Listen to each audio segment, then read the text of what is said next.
우리는 세상의 소금입니다. 우리는 세상의 빛입니다. 세상의 변질을 막는 도구고 또 세상의 어두움을 제거하는 역할입니다. 세상 속에 소금과 빛이라는 뜻입니다. 지난주에 우리는 로마서 12장 2절을 통해서 너희는 이 세대를 본받지 말고 오직 마음을 새롭게 함으로 변화를 받아 하나님의 선하시고 기뻐하시고 온전하신 뜻이 무엇인지를 분별하도록 하라 라는 말씀을 나누었습니다. 성도 여러분, 한 주간 동안 변화되는 삶이셨습니까? 아니면 굳어진 마음 속에 여전히 그 변질을 막기 위해서 부단한 믿음의 싸움을 했던 또 어려움이 있는 현장의 삶이셨습니까? 우리가 사는 세상은 치열한 영적 전쟁터, 싸움터 같습니다. 우리의 대적의 마귀는 우는 사자같이 두루 다니며 삼킬 자를 찾아다니는 게 분명합니다. 우리를 바람에 밀려 요동하는 바다 물결처럼 자꾸만 믿음이 생기려 하며 의심을 거기 안에 넣을 때가 많이 있어요.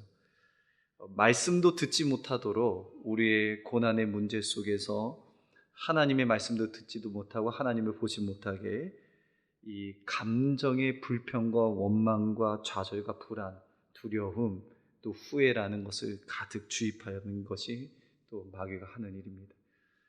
먹음직도 하고 보암직도 하고 지혜롭게 할 만큼 탐스러운 것, 세상의 허상의 선악과를 딱 놓고 우리의 시선을 빼앗기도 하고 유혹하기도 하고 결정적으로는 마음에 하나님 놓기를 싫어하도록 그 선악과를 따먹으며 하나님이 될 수 있다는 착각 속에 우리의 마음을 부추기기도 합니다. 결국 이런 삶의 결과는 변질이 결론입니다. 이 변질이 되면 지난주에 로마서 1장 29절에 있던 삶의 행태의 모습이 나오는데요. 불의가 나오고 추악이 나오고 탐욕이 나옵니다. 악의가 가득하게 되어지고 또 시기와 살인과 분쟁, 사기, 악독이 가득합니다. 수군수군하는 자죠. 비방하는 자, 능욕, 또 교만, 또 자랑하는 자, 심지어는 누구와 함께 악을 함께 도모하기도 합니다. 부모를 거역하고요, 우매하고 배역하고 무정하고 무자비한 자가 된다는 말씀을 우리가 지난주에 나눴습니다. 이런 일들이 왜 일어날까요? 하나님과의 관계가 깨어졌기 때문입니다. 하나님과 관계가 깨어지면 사람과의 관계도 온전해질 수 없습니다. 하나님과의 관계가 멀어지면 그 사람과의 온전한 감정과 정서를 나눌 수가 없습니다. 그렇기 때문에 자꾸 메마르고 불안해지고 또 거기 안에 수많은 부정적인 혈기와 같은 누구 탓으로 돌리든 그런 우리가 옳고 그름의 문제 안에 때로 자존심의 문제 안에 그냥 끌려 들어갈 때가 많이 있잖아요. 기쁨은 있을 수 없겠죠. 감사는 억지로 하는 감사겠죠. 그러다 보면 그런 줄 알고 내 삶에 좀 적응하고 순응하면서 그런가 보다, 인생이 원래 이런가 보다 하고 의욕을 상실한 채 살아갈 수 있습니다. 변질된 삶을 원치 않지만 변질되고 있는 거죠. 변화되는 삶을 우리가 원하지만 막상 실상은 변화되지 않는 겁니다. 그냥 그 자리에 그대로 있는 겁니다. 오늘 이야기는요, 사도 바울의 회심과 관련된 이야기입니다. 사도행전의 사도 바울이 자신이 전한 회심의 내용이 총 3번이 나오거든요. 먼저는 사도행전 9장에서 나옵니다. 이것은 사울이 바울로 바뀌는 다메섹 도상의 회심의 실제 사건의 기록입니다. 그 당시의 사건에 대한 기록이고요. 사도행전 26장에 한 번 더 그 회심의 내용이 나오는데 당시 갈릴리 북부 지방에 다스리던 분봉왕 아그리빠 왕의 앞에서 바울이 자기의 인생의 회고의 기사가 나옵니다. 그리고 오늘 사도행전 22장 1절과 21절의 말씀이 이제 3번째 기록되는 말씀입니다. 이 사도행전 22장 1절과 22절의 배경은 그 전에 있는 21장 17절에서 40절의 내용을 담고 있습니다. 성도 한번 저를 보십시오. AD 46년에 이제 1차 전도 여행이 시작이 됐어요. 사도 바울이 1차 전도 여행을 하고 지금 AD 57년, 약 11년이 지났습니다. 11년이 지나서 3차 선교가 진행이 되고 마지막 선교 여행을 하다가 이제 마치고 예루살렘에 귀환하는 내용이 오늘 배경이거든요. 그러나 바울은 이 예루살렘에 갈 때에 그 당시에 엄청난 본의 아니게 자신의 뜻이 아니게 소동에 휘말리게 됩니다. 그 이유는 두 가지였어요.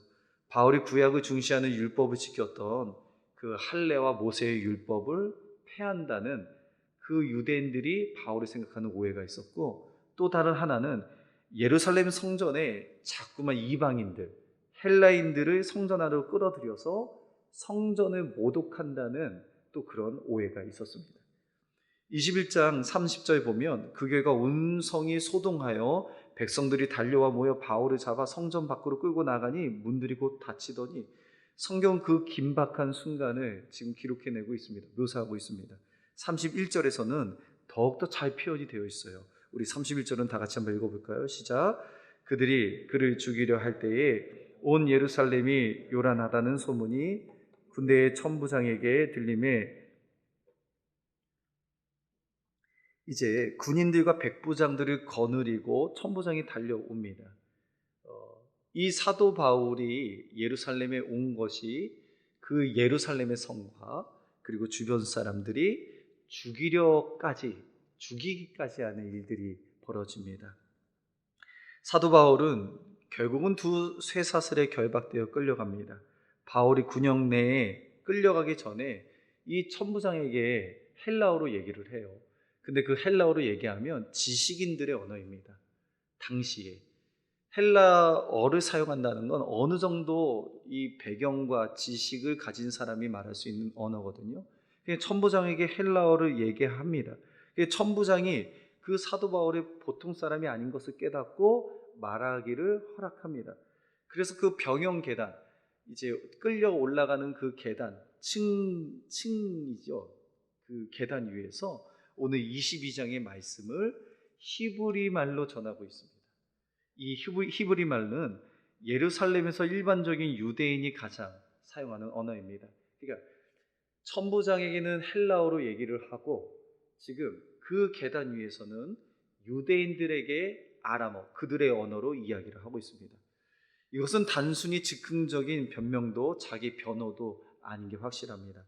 사도 바울의 인생을 담고 있는 그의 삶에서 이제 그 종반으로 이루어지는 깊은 인생을 담는 꼭 하고 싶은 유언의 말씀일 수도 있고, 또 마지막 그 외마디에 긴박한 상황 속에서 이야기하는 그 얘기입니다. 그러나 이 내용이 자기를 유익을 위한 게 아니었어요. 자기가 살고자 하는 내용이 아니었습니다. 사도행전 9장 내용과 22장 내용을 좀 비교해보면 사도 바울의 회심 사건의 9장의 내용은 회심의 실제 경험입니다. 사건의 현장입니다. 단순 사건이라는 겁니다. 그 다메섹 도상에서 사도 사울이 바울로 변화된 사건이고, 이 22장을 좀 입체적으로 보게 되면 자신이 회심하기 전에 어떤 사람이었는지, 자신이 어떻게 회심하게 되었는지, 주님으로부터 받은 사명이 무엇인지를 이야기하고 있습니다. 그의 인생의 간증적 그 내용을 담고 있는 설교예요. 이야기입니다. 고백이에요. 연속적인 삶의 고백이라는 겁니다. 그동안 인생을 지탱해 주었던 그 중심의 내용을 22장에서 이야기하고 있습니다. 성도 여러분, 지금 이 사도 바울이 다메섹 때 예수님을 만났습니다. 그리고 그 지난 후에 22장의 내용에 세월과 시간이 지났어요. 그러면 이 세월이 어떤 세월이었을까? 또 사도 바울이 어떤 시간들을 보냈을까? 그게 지금 우리가 알아보고 가야 되는 겁니다. 고린도후서 11장 23절과 27절의 내용을 살피면 첫 번째는 고난입니다. 고난. 내가 수고를 넘치도록 하고 옥에 갇히기도 더 많이 하고 매도 수없이 맞고 여러 번 죽을 뻔하였으니 유대인들에게 40에 하나 감한매를 5번 맞았으며 3번 태장으로 맞고 1번 돌로 맞고 3번 파손하여 일주일을 깊은 바다였어. 성도 여러분, 지금 이게 문자적으로 다가오니까 그런가 보다, 많이 힘들었나 보네, 이렇게 생각할 수 있지만 다메섹 도상에서 예수를 만나고 그 이후의 삶은 참 쉽지 않았습니다. 이 사도 바울은 그 예수를 만난 것이 과연 진짜 이게 행복한 인생인가?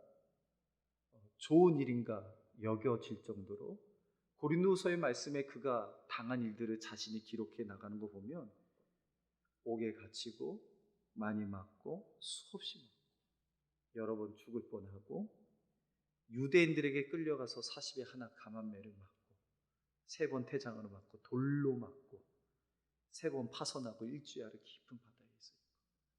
이 고난의 문제를 이야기합니다.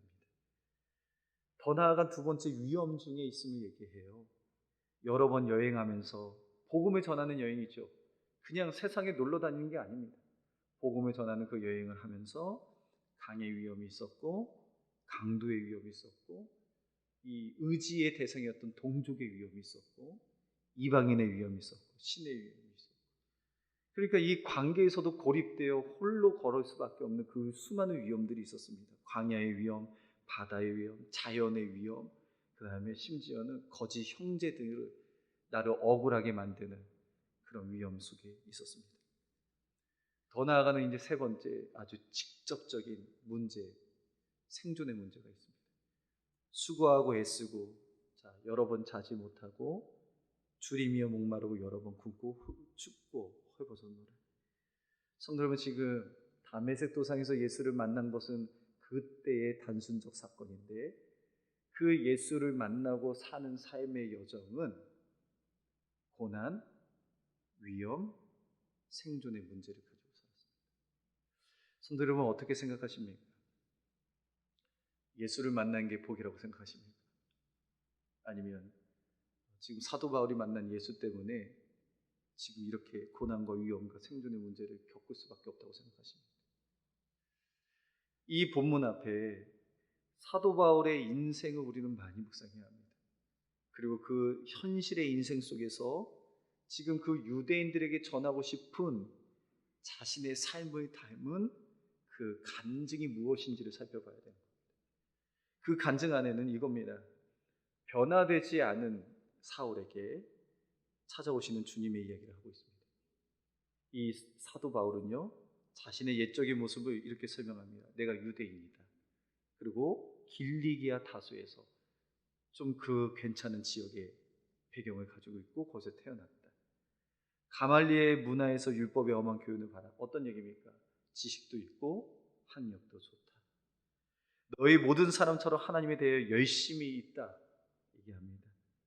그런데 이 이야기가 지금 그 계단에서 들려지는 유대인들에 대한 동질감으로 공감하는 얘기가 아닙니다. 내가 이런 게 다 있었지만 이런 것이 다 배설물처럼 여깁니다. 자기가 얼마나 철저히 죄인이고 변화되지 않은 상태인 것을 얘기하는 겁니다. 내가 심지어는 이 돌을 박해하는 사람을 죽이기까지 하고 그 남녀를 결박하여 옥에 넘겼더라라고 얘기합니다. 변화되지 않은 사울이죠. 다메섹에 가까이 가기 전에 사울의 모습입니다. 이 사울에게 성도 여러분, 예수님이 다가오신다는 겁니다. 나는 내가 박해하는 나사렛 예수라. 예수님이 오셔야 될 이유가 있습니까? 예수님이 그 사울에게 찾아가고 인생에 개입하셔야 될 이유가 있습니까? 이 사울은 예수님뿐만 아니라 예수를 믿는 사람들을 핍박하고 박해했습니다. 사람을 핍박한 게 아니라 그 예수를 핍박했습니다. 그러나 예수님은요, 사울의 잔인할 정도로 죄된 본성 속에 핍박하고 박해하는 그것을 개의치 아니하시고 그의 인생 안에 들어오셨다는 겁니다. 사랑하는 성도 여러분, 이것은 우리가 표현할 길 없는 예수님의 사랑과 자비 아닙니까? 우리는 우리가 죄인이 아니라고 생각하니까 은혜가 깊지 않아요. 우리가 의인이라 생각하니까 그렇게 하나님이 필요하지 않습니다. 그러나 내가 얼만큼 죄인 중에 계셔갖고 변화되지 않은 사울과 같고 내가 절대적 부패 가운데 추악과 시기와 불의와 아까 로마서 1장 29절에 나온 이야기들이 나의 이야기로 생각하면 이 더럽고 쓰레기통 같은 내 인생 속에 찾아오신 예수님을 우리가 맞이할 길이 없습니다. 그 예수님이 왜 오셨는지 생각만 하면 아무리 생각해도 이해가 되지 않아요. 나는 예수님을 핍박하고 예수 믿는 자들까지 받게 했는데 변화되지 않는 나, 죄인을 찾아오시는 그 주님, 저는 이것을 저는 은혜라고 생각합니다. 이것이 은혜입니다. 우리가 아직 죄인 되었을 때에 그리스도께서 우리를 위하여 그리스도께서 먼저 움직이셨습니다. 예수님이 우리를 위하여 우리가 무엇을 한 게 아닙니다. 우리가 아직 여전히 죄인 되었을 때 여전히 자기의 열심을 가지고 자기의 배경을 가지고 자기의 학벌과 모든 이 물질과 이걸 가지고 하나님을 업신여기고 예수님을 박해했던 내 인생이었는데 예수님이 그 인생에 찾아오셨다는 겁니다. 찾아오셔서 우리를 위하여 죽으신 분, 하나님께서 우리에 대한 자기의 사랑을 확증하셨다. 로마서 5장 8절의 말씀이죠. 저는 이거에 아무리 생각해도 왜 그렇게 하셨을까? 성도님 어떻게 생각하십니까? 이것이 개념입니까? 여전히 추상적인 오늘 그냥 듣고 넘어갈 말씀입니다.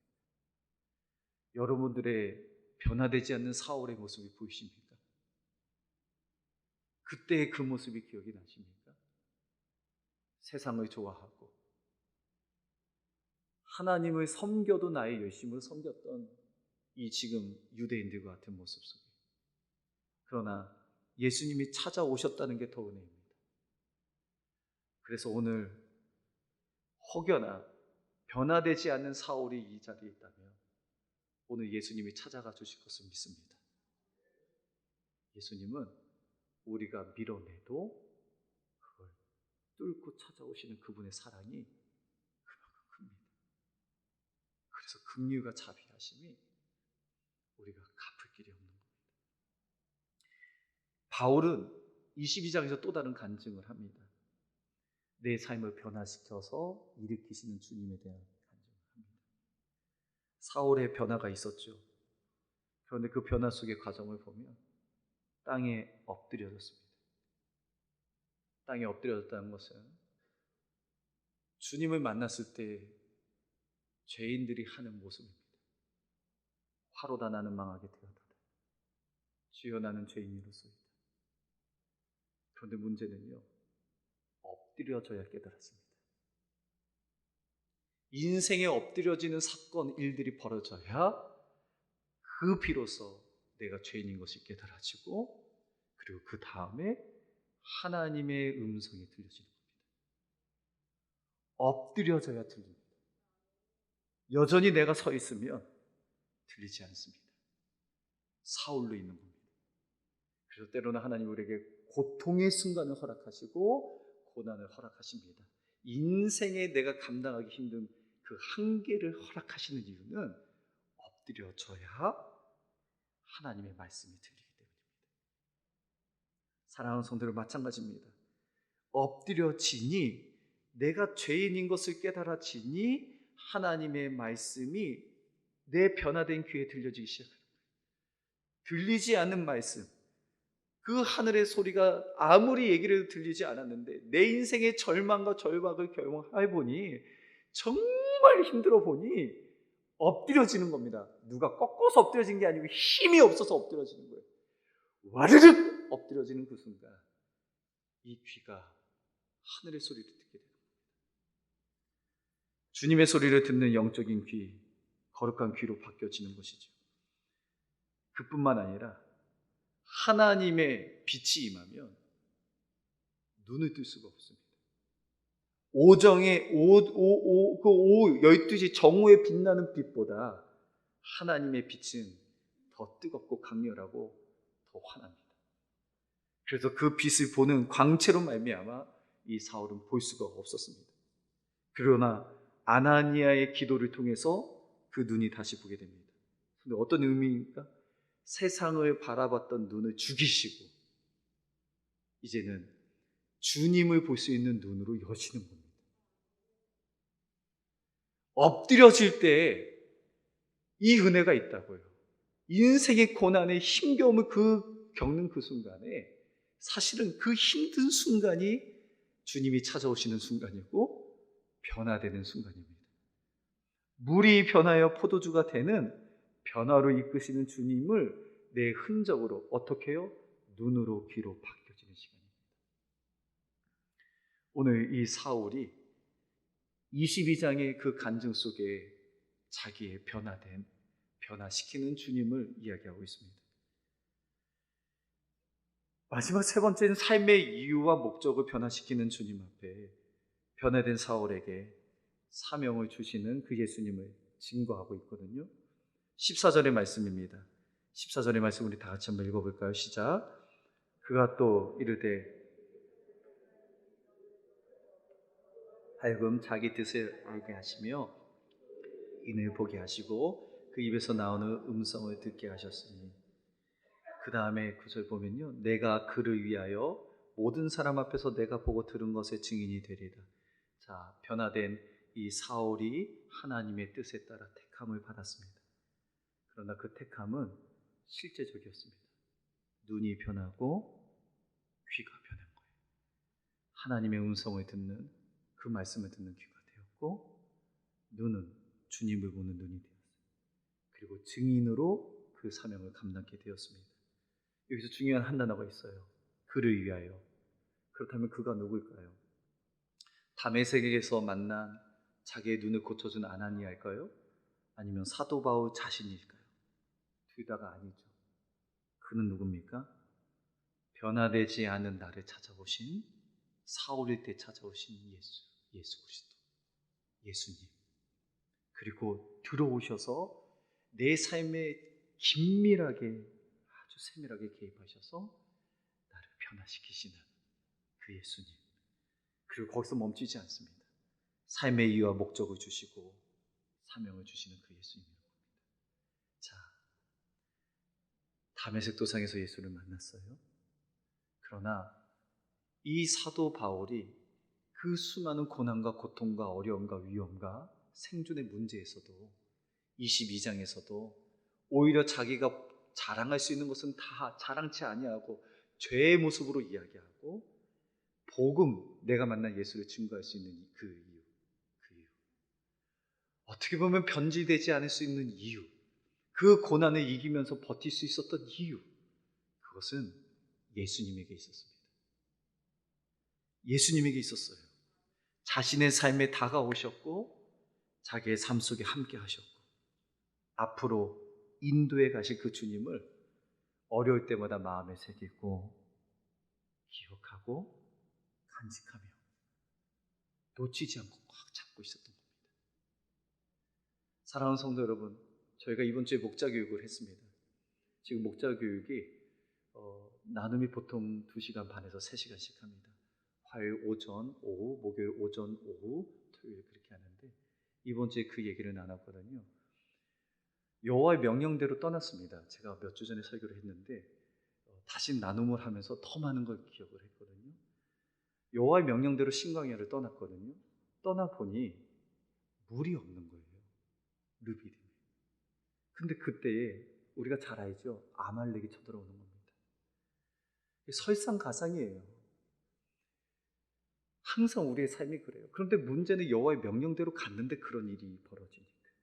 사도 바울이 다메섹 도상에 예수님을 만났는데 고난에 더 힘든 인생을 겪으니까. 근데 동일합니다. 그 문제를 우리가 누구 탓을 한다고, 모세 탓을 한다고, 사람 탓을 한다고, 환경 탓을 한다고 해결되는 게 아닙니다. 해결되실 것 같습니까? 지금 그거 남편 탓하고 아내 탓하고 직장 동료 탓하고 때로는 이 사회 구조 탓하면 해결될 것 같으십니까? 해결되신 적이 있으십니까? 내 안에 있는 불평, 원망을 다 쏟아내고 저 사람 때문에 그래, 과거의 모든 것들, 후회의 감정을 다 끄집어내서 때로는 내가 당하고 있는 억울한 심정을 가지고 누구한테 화살을, 관역을 쏟는다고 그 문제가 해결이 되냐고요. 감정이 풀리십니까? 그것 때문에 살만하십니까? 그렇지 않습니다. 아말렉과 물이 없는 것과 르비딤의 문제는 어디에서 결판이 나냐면 하나님이 지어진 하나님의 지팡이를 손에 끝까지 잡느냐 안 잡느냐의 문제입니다. 하나님의 지팡이를 끝까지 잡는 게 무엇인지 아십니까?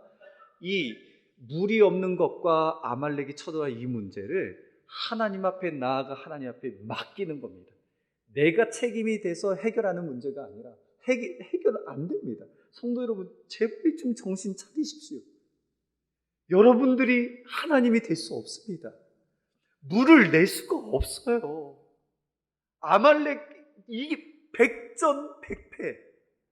여러분 감정 하나 어떻게 못하는 연약한 존재입니다. 이제는 제발 좀 인정하십시오. 그래서 우리가 붙잡아야 될 게 하나님의 지팡이입니다. 왜냐하면 그 전쟁은 내게 속한 것이 아니라 하나님께서 해결해 주시는 겁니다. 여호와 니시 되시는 하나님이 깃발로 해결해 주시는 겁니다. 물을 누가 내게 하십니까? 하나님이 내주시는 겁니다. 아말렉을 누가 싸워 이기게 하십니까? 하나님이 이기게 하시는 거예요. 우리가 잡아야 되는 건 하나님의 지팡이입니다. 애굽에서 떠날 때 모세에게 주었던 그 지팡이.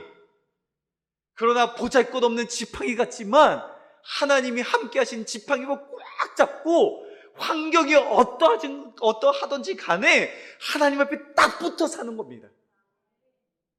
그럼 하나님의 지팡이가 뭘까요? 그것은 성령의 검, 곧 하나님의 말씀입니다.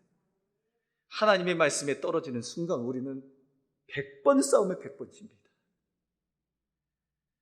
물이 없는데 아말렉까지 쳐들어오면 그거는 그냥 안 봐도 뻔한 일 아닙니까? 그 막을 재간이 있겠습니까? 그래서 어려울 때일수록 그 손에 하나님이 쥐어준 그 지팡이를 놓치지 않고 그걸 가지고 이 광야의 길을 가는 겁니다. 그런데 오늘 본문이 바뀌긴 했지만 우리 떨기나무 같은 인생 아닙니까? 모세를 부르실 때 우리 떨기나무 같잖아요. 지금 강한 태양볕 같은 어떤 요소가 딱 작동되면 우리는 순식간에 잿더미가 되는 게 우리예요. 그러나 이 떨기나무 같은 인생 속일지라도 하나님의 임재의 불꽃이 있으면 그 약한 떨기나무도 사그라들지 않고 하나님께서 함께 보존해 주십니다. 세상의 모든 불꽃들은 우리를 태웁니다. 자녀가 우리를 태우고 때로는 어떤 시댁의 문제, 친정의 문제, 형제의 문제, 경제의 문제, 관계의 문제, 건강의 문제는 생각하면 할수록 우리는 잿더미가 되는 결론입니다. 그러나 그 떨기나무 같은 연약한 질그릇 같은 인생 속에서도 하나님의 임재를 경험하고 하나님이 함께 하시면 사그라들지 않습니다. 모세를 부르실 때 하나님 그렇게 부르셨습니다. 미디안 광야에서 40년 먼저는 떨기나무라고 엎드리게 하셨습니다. 그러나 그 엎드림 속에 주님이 들어가셨어요. 하나님이 들어가셨어요. 오늘 사울도 마찬가지입니다. 다메섹 도상에 하나님이 들어가셨는데 들어가시니까 고난의 문제를 뛰어넘어서 22장에는 자기의 인생을 버틸 수 있는, 변질되지 않고 변화될 수 있는 그 가장 핵심의 질그릇 안에 담은 그 보화 같은 생명의 말씀을 전하고 있는 겁니다. 그 계단에서 유대인들이요, 우리 부형들이요, 들으십시오. 들으십시오. 제가 이런 인생을 살았지만 그럼에도 내가 후회함이 없고 지금도 담대하게 살아갈 수 있는 이유는 내 인생에 들어오신 그 예수, 믿음의 주요 온전케 하시는 예수, 그 예수 때문에 지금도 살아가는 겁니다. 성도 여러분, 예수 없이 산다는 건 물고기가 물 바깥에서 산다는 말과 똑같아요. 정말 그렇습니다. 예수 없는 삶은 살 수가 없어요. 그렇기 때문에 빌립보서에서 이렇게 고백하죠. 사도 바울이요, 나의 간절한 기대와 소망을 따라 아무 일에든지 부끄러워하지 아니하고 지금도 전과 같이 온전히 담대하여 살든지 죽든지 내 몸에 그리스도가 존귀하게 되게 하려 하나니 이는 내게 사는 것이 그리스도니 죽는 것도 유익함이라. 내가 이미 얻었다 함도 아니요 온전히 이루었다 함도 아니요 오직 내가 그리스도 예수께 어떻게 해요? 잡힌 바 된, 예수님이 잡아주시는 거예요. 예수님이 잡아주셔서 그것을 잡으려고 달려갈 때 얼마나 힘들겠습니까? 그러나 예수께 잡혔기 때문에 약할 때 강함이 있는 거예요. 수치와 부끄러움이 거기에서 끝나지 않고 오히려 자랑이 되는 겁니다. 내가 죄인 되었던 모습은, 예전에 내가 추구했던 모든 것이 그냥 부끄러움의 이유가 아니에요. 오늘 이야기 들어보십시오. 나도 너희들처럼 유대인이고 배울 거 다 배웠는데 사실은 이거는 내 인생에 아무런 의미가 없고 너희들이 그 예수의 가치를 알았으면 좋겠다. 이것을 전하는 겁니다. 성도 여러분, 우리의 변질을 막을 수 있는 거 가만히 서 있다고 되는 게 아니더라고요. 가만히 생각한다고 되는 게 아닙니다. 십자가를 꽉 붙잡는 외에는 방법이 없습니다. 예수님께서 내 인생에 어떻게 오셨는지의 그 은혜의 흔적을 날마다 상고하지 않으면, 말씀을 통해서 붙잡지 않으면 우리 변질됩니다. 변화되기를 간절히 열망하지만 그 열망조차도 변질을 빠르게 가속화 만들 거예요. 거룩한 열망이 오히려 우리를 더 힘들게 나락으로 누를 겁니다. 우리가 그것을 직접 감당할 길이 없어요. 그러나 사도 바울이 22장에 그 감당할 수 있는 유일한 이유는 주님밖에 없었습니다. 예수님. 제가 이 말씀을 나누면서 이제 구체적 적용을 좀 드렸으면 좋겠다 생각이 들거든요. 성도 여러분, 여러분도 예수를 만나셨습니까? 그렇다면 이제 예수를 만난 그 말에 언어를 사용하십시오. 오늘 22장에 그 유대인들 앞에서 자기를 핍박하고 죽이려까지 덤비는 그 모든 사람들 앞에 자기가 옳고 그름으로 변론하지 않습니다. 논리를 펴지 않습니다. 자기의 힘을 쓰지 않습니다. 자기가 가지고 있는 권한을 쓰지 않습니다. 오히려 자기가 가지고 있는 은혜의 흔적을 은혜의 말로 전합니다. 이러고 보면 잠언에 있는 말씀이 많이 생각이 납니다. 온순한 혀는 곧 생명나무이지만 패역한 혀는 마음을 상하게 합니다. 사람은 입에서 나오는 열매로 말미암아 배부르게 되나니 곧 그의 입술에 나는 것으로 말미암아 만족하게 되느니라. 자, 이거 꼭 기억하세요. 죽고 사는 것이 혀의 힘에 달렸나니 혀를 쓰기 좋아하는 자는 그 혀의 열매를 먹으리라. 오늘 사도 바울이 어떤 말을 쓰고 있습니까? 어떤 말씀을 전하고 있습니까? 내가 이렇게 고생했다. 예수 믿지 말아라. 내가 이렇게 힘드니 그리고 자기의 인생에 대한 후회입니까? 아닙니다. 이럼에도 불구하고 그랬음에도 불구하고 예수님이 나를 만나 주셨고 예수님 때문에 내가 변화가 되었고 그 예수님 때문에 이 고난을 이겨나갈 수 있었고 앞으로 올 고난도 이겨나갈 수 있다라는 은혜의 말입니다. 살리는 말입니다.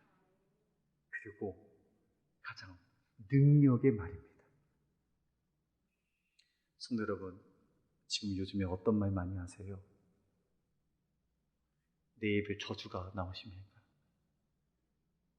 자꾸만 네 탓이다, 내 탓이다. 우리 부부끼리 제가 부부싸움을 정리했어요. 우리 목사님들 되게 들으면서 되게 웃으셨거든요. 부부싸움의 정의를 하겠습니다. 싸움이 아니라 어떻게 하면 상대의 마음에 상처가 될 수 있는 치유와 그걸 끄집어내서 내가 통쾌함을 얻기 위한 그 전쟁터. 여기 목사님들 갑자기 왜 정색하세요? 그렇게 웃고 계시다. 그러니까 그 사람의 약점을 있는 대로 다 끄집어내서 승리의 쾌감을 얻기 위해, 통쾌감을 얻기 위해 감정이 끝선까지 가는 거예요. 그게 부부싸움의 정의입니다. 그러나 명심하십시오. 남는 건 잿더미입니다. 나도 죽고 아내도 죽고 자녀들도 죽고 꼭 명심하십시오. 그의 혀의 대가를 감당해야 합니다.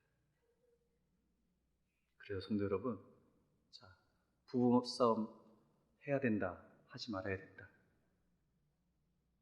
자, OX 하지 마십시오. 그러려면 자, 제가 목사님 어떻게 하냐? 내 자신이 죽으면 됩니다. 내가 죽으면 모든 것이 내 탓이라고 여기면 됩니다. 여보, 내 잘못이야. 근데 그 자존심 무너뜨리기 싫다니까. 아직까지도 변화되지 않는 사울로 살고 싶은 거예요. 내가 얼만큼 가장 비천하고 쓰레기통에 있는 인생인지, 죄인 중에 괴수 인생을 깨닫지를 못해요. 엎드려지기 전까지는 깨닫지 못해요. 성도 여러분, 우리 말씀을 통해서, 정말 오늘 말씀을 통해서 깨달아지는 시간들을 간절히 권면하여 축원합니다. 나보다 낮은 사람이 없습니다. 내가 제일 낫다고 엎드려지면 오히려 그때에 주님의 마음을 이해하게 돼서, 주님의 마음을 이해할 때 체휼과 긍휼이 터져나옵니다. 아, 나랑 사는 게 쉽지 않았을 텐데. 저희 어제 20년 만에 만난 전도사가 있었어요. 이 학부 시절 때 같이 그렇게 있다 20년 만에 만났는데, 그 찬양 사역자 전도사가요, 저희 집에 잤습니다. 제가 아내한테 얘기도 안 하고 그냥 부툭 들어가갖고 제 아내가 눈이요 한 1cm 옆으로 찢어졌어요. 이렇게. 그런데도 감사하게 받아줬습니다. 두 남자들을 해서 새벽 3시까지 이런저런 얘기했는데, 이 친구는 저랑 얘기를 많이 하다가 갑자기 이런 얘기, 사모님 고생 많으셨습니다. 사모님 수고 많으셨습니다. 그런데 그 이유가 뭔지 아세요? 아이고, 저 같은 저런 형님을 모시느라고 얼마나 고생이 많으셨겠어요. 그리고 제 아내를 얼마나 긍휼히 여기는지 제가 계속 듣다가, 아니 내가 그렇게 나쁜 놈인가? 그렇게 못된 놈인가? 그런 생각이 이렇게 얼핏 들었는데 제가 그랬어요. 야, 그치, 그래. 그러니까 한 마디 치명적으로 남겨갔습니다. 여보, 여보래요. 형, 사모님 아니었으면, 박승인 사모님 아니었으면 형 지금 혼자 살았을 거예요. 그러니까요, 이게 친하면 안 돼요. 친하면 직원을 얘기하니까. 근데 그 얘기를 들으면서 저는 인정했어요. 진짜 그런 것 같더라고요. 그리고 제 아내한테 그랬습니다. 여보, 살아줘서 고마워. 나랑. 그러니까 제 아내가 그랬어요. 그래, 나밖에 없어. 근데 정말 그게 기분 좋으라고 한 얘기가 아니라, 내 성격을 알고 저의 문제를 알고 나의 어떤 기질과 모든 걸 알면 진짜 감사가 나옵니다. 아, 나를 위해서 수고하고 있구나. 예, 예. 저는 그렇게 생각합니다. 우리 성도님들도 지금 저를 위해서 정말 수고 많이 하신 것 같아요. 10년 동안 너무 수고 많으셔서 요즘에는 너무너무 감사합니다. 참아주시고 인내해주시고, 그 35살 목사가 뭘 한다고 그런데 다 기다려주시고 함께해주시고. 예전에는 제가 솔직한 마음으로, 아, 왜 이렇게 안 바뀌어? 우리 교회는 왜 이렇게 안 바뀌지? 이렇게 소리를 지르고 했으면 바뀌어야 될 거 아니야? 이런, 누구 탓했어요?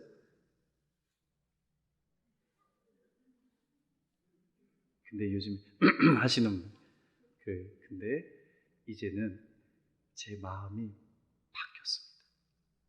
아, 오히려 성도님들이 더 많은 수고를 했겠구나. 오히려 더 많이 인내했어야 되겠구나. 오히려 더 많이 참고 기다려야 됐었구나. 그러니까 요즘에는요, 정말 감사한 마음밖에 없습니다. 성전에 오시는 것만 해도 갚을 길이 없고, 말씀을 듣고 은혜 이렇게 받는 것 자체가 이게 당연한 것이 아닌 것 같고. 성도 여러분, 사울이 예수님을 영접해서 죄인을 깨닫고, 죄인인 것을 깨닫고 내 삶의 변화가 있으면 내가 닿는 곳곳마다 모든 것이 살아납니다. 이런 은혜가 우리 성도님들의 삶의 현장에 실제로 있기를, 경험되어지기를 간절히 축원합니다. 신앙은 뜬구림 아닙니다. 개념도 아닙니다. 추상도 아닙니다. 내 옆에 있는 사람들이 직접 느끼는 것이 신앙입니다. 내 옆에 있는 사람들이 그 증거의 소리를, 흔적을 보는 게 진짜 신학입니다. 내 말을 듣고 예수님께 영광을 돌리고 예수님의 은혜를 사모하는 것, 그것이 필요합니다. 성도 여러분, 한 주간 동안 진짜 입에 은혜로운 말이 가득 넘치기를 축복합니다. 뭔가 이렇게 쑥 올라오면 쑥 참으세요. 훅 올라오면 훅 참으세요. 그냥 말을 하지 마세요. 자신이 없으면 침묵한다. 이 무건수행한다. 그러나 그 거룩한 훈련이 여러분들의 심령을 새롭게 할 줄을 믿습니다. 예전에 사로잡혔던 악한 감정과 제어되지 않는 그 말이 다 사라지고 그 안에 오늘 사도행전 22장에 복음의, 은혜에 가득한 축복, 생명, 자유, 역사, 능력, 이 말이 우리 안에 있어질 줄을 간절히 믿습니다. 이 시간 우리 말씀 붙잡고 함께 기도했으면 좋겠습니다. 성도 여러분, 오늘도 어려운 중에 찾아오신 우리 성도님들이 있을 줄 압니다. 말씀을 듣고 싶은데도 잘 들리지 않으시죠? 또 삶의 문제가 잘 해결도 되지 않는 그 문제 앞에 그래도 하나님 변질되지 않고 변화되기 위하여 오늘 오신 그 성도님들, 오늘 예수님을 다시 붙잡으십시오. 내가 내 마음을 붙잡을 수 없습니다. 내 삶에 다가오셨고 지금도 내 삶에 들어오셔서 깨끗하게 하시는, 그리고 앞으로 그것을 통해 오히려 하나님이 영광을 드러내시는, 고난을 이기게 하시는, 자, 엎드려야 합니다. 엎드려야 들립니다. 엎드려야 하늘의 소리가 들리고 우리의 눈이 밝게 보여집니다. 선줄로 생각하냐? 넘어질까 조심해라. 교만하지 말고 겸손하게 하나님을 구해라. 우리에게 필요한 것은 인정입니다. 하나님, 내가 죄인 중에 괴수와 같습니다. 주님, 내가 의인이 아니라 내가 죄인입니다. 그러나 이 죄인 주님 변화시켜 주셨사오니 변화시켜 주시는 그 은혜를 죄인된 모습으로 전하게 하옵소서. 의로움을 가지고 전하는 게 아니라 내 인생에 있을 수 없는 그 은혜를 있을 수 없게 만드신 예수님, 그 능력을 내 비천한 인생 속에서 전하게 하옵소서. 떨기나무 같은 인생 속에서 전하게 하옵소서. 그래서 이걸 통해 내 영이 살고 내 가정이 살고 자녀가 살고 우리 시민교회가 살고 우리가 가는 곳곳마다 살아나게 하옵소서. 우리 입술에 있는 불평과 원망을 탓하는 것 오늘 제거하여 주옵소서. 하나님, 이제는 하나님의 지팡이 꽉 잡고 말씀 속에 살아가게 하여 주옵소서라고 우리 결단하여 기도하도록 하겠습니다. 기도합니다. 하나님 아버지 감사합니다. 하나님, 오늘 주신 말씀 우리가 마음판에 새기고 주님 앞에 기도합니다. 하나님, 우리의 입술이 부족합니다. 우리의 마음이 정직하지 못합니다. 여전히 변화에 대한 갈망은 있지만 변화되지 않는 사울의 모습이 있습니다. 세상의 것이 자랑스럽고 또 하나님의 열심이 잘못되었고 또 모든 것이 자기 유익을 구했던 나였지만 하나님, 이제는 다메섹 도상에서 예수님이 내 인생에 찾아오셔서 주님이 한량없는 그 사랑과 자비를 내게 허락하셨사오니 이제는 내가 말을 전하고 은혜를 나눌 때마다 그 예수를 전하게 하여 주옵소서. 그 예수를 만난 이 간증의 흔적을 나누게 하여 주옵소서. 하나, 이제는 누구의 탓으로 돌리지 아니하고 환경 탓으로 돌리지 아니하고 오히려 그 어려움이 있을 때마다 믿음 놓치지 아니하고 말씀 놓치지 아니하고 하나님 앞에 나아가 기도하는 우리 시민교회 모든 주의 백성들 되게 하여 주옵소서. 하나님, 오늘 이 자리에 마음이 어려운 자들 있습니까? 말씀이 들려지게 하옵소서. 엎드려진 자 있습니까? 하나님, 하늘의 소리로 말씀하시고 이제는 들을 길을 허락하여 주시고 혹여나 내 혀에 입에 잘못된 하나님 흐름이 있었습니까? 주님 제거하여 주시고 제어하여 주시고 이제는 주님 앞에 합당한 말, 은혜로운 말, 사람을 살리는 말, 주님, 주의 하나님의 나라를 이룩하는 성취하는 그 말을 우리가 온전히 드리게 하여 주옵소서. 하나님, 우리 입술에 성령의 기름 부으심이 있게 하시고 우리 말에 하나님 정말 주님의 생명의 그 말씀이 흘러가게 하여 주시옵소서.